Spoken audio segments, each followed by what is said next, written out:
Hi guys, so in this video I will show you how to configure our three types of ZigBee modules, that is end device, router, coordinator, and after configuring that where to place that module to do this mesh connection connectivity. So as per our previous all the manuals, you know how to connect this sensor board with this Arduino board. So we are using this pins wire and 2-pin wire to connect this between these two board. Then we have these three types of model. So now I will make one module as a end device, one module as a router, and one module as a coordinator.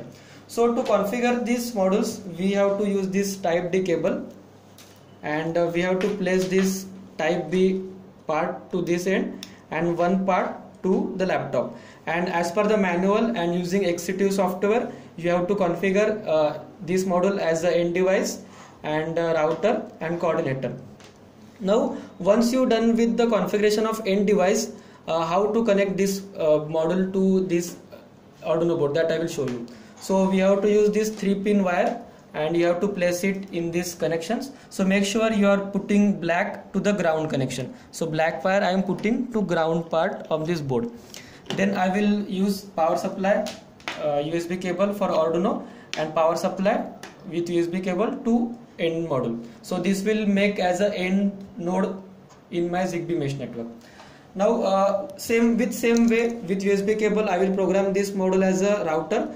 Now one thing has to note here, once you configure it as a router, then you have to take it out from this board.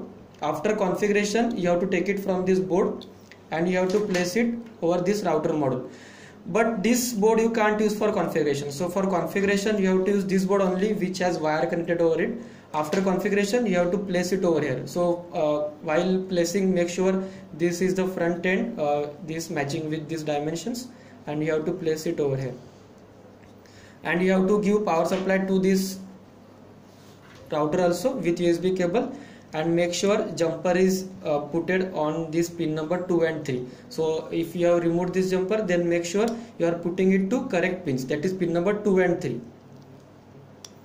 So this will act as a router. Then same way you have to configure one module as a coordinator. So same you will use one of the type D cable to configure it as a coordinator.